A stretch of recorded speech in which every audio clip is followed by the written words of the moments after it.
سب سے پہلا ضروری معاملہ توحید باری تعالیٰ ہے۔ کس بارے میں توحید باری تعالیٰ ہے؟ توحید الالوہیہ، توحید الربوبیہ، توحید الاسماء والصفات۔ پہلا ہے توحید الالوہیہ، یعنی پرستش کیے جانے میں، پوجنے کے بارے میں یہ عقیدہ رکھنا کہ سوائے اس کی ذات کے کوئی مخلوق، کوئی موجود، کوئی ہستی پرستش کے قابل نہیں، صرف وہی ایک پرستش کے قابل ہے۔ نبی، رسول، غوث، کتب، کلندر، درویش، یہ سب اس کی مخلوق ہے، سب اس کے بندے ہیں۔ توحید الالوہیہ کہ یہ معنی کہ کسی معنی میں بھی میں کسی اور کی پوجا نہیں کروں گا۔ اگر کسی کے سامنے سجدے کے لیے سر جھکاؤں گا خدا سمجھ کے تو صرف تیری ذات ہے جس کو میں خدا سمجھتا ہوں۔ دوسرا توحید الربوبیہ، توحید کی تین ہی قسمیں علم عقیدہ کے اندر۔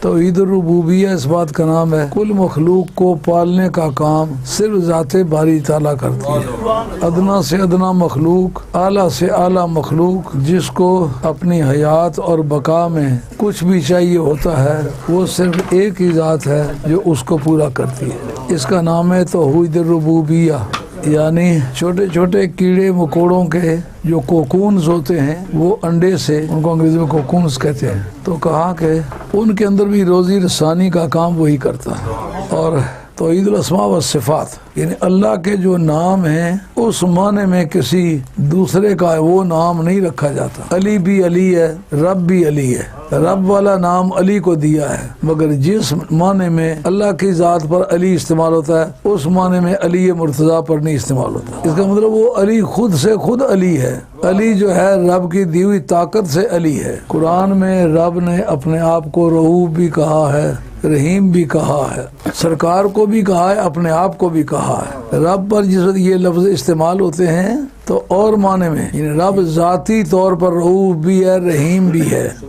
سرکار عطائی طور پر رؤوف بھی ہے اور الرحیم بھی ہے۔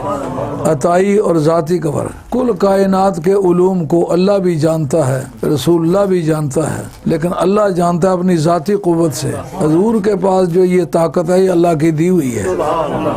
یہ فرق ہے۔ اس کو کہتے ہیں توحید الاسماء والصفات، یعنی جو صفتیں رب میں پائی گئی ہیں اس معنی میں مخلوق میں نہیں پائی جاتی۔ مثلا کسی ڈوبتے کو بچا لینا مولا مرتضیٰ کے اوصاف میں سے ہے، غوث پاک کے اوصاف میں سے ہے۔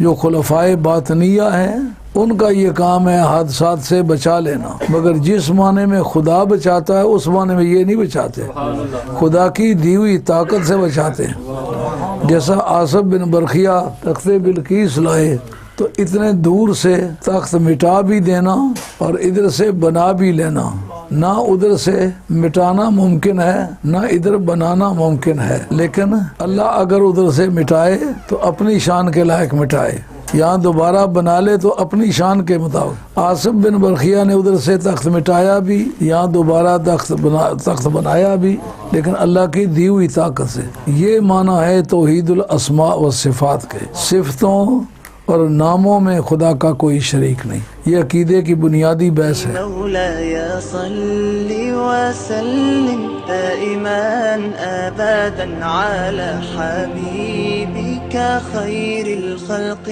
كلهم